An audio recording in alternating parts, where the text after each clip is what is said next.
Right. So this is the problem we all have. I still can't speak English, right? I have completed my 13 years of studies in schools. I have completed different types of English courses. நான் நிறைய விதமான English courses செஞ்சுட்டேன். 13 வருஷம் ஸ்கூல்ல படிச்சுட்டேன். But still I cannot speak English. What's the reason? So the main reason நான் உங்களுக்கு ஆரம்பத்திலேயே சொன்னது போல அது ஒரு சப்ஜெக்டா படிச்சா எங்களுக்கு பேச முடியாது. இட்ஸ் லைக் லேர்னிங்ன்றதை விட அதுக்கு இன்னொரு அழகான வேர்டுன்னு சொல்லுவாங்க, அக்வயரிங் த லாங்குவேஜ் சொல்லுவாங்க.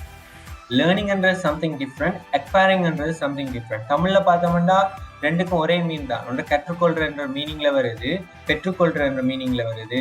இப்போ நாலேஜ்ன்றதை வந்து கற்றுக்கொள்றதை லேர்ன் பண்றன்றதை விட அக்வயர் பண்ணணும்னா பெற்றுக்கொள்ளணும்.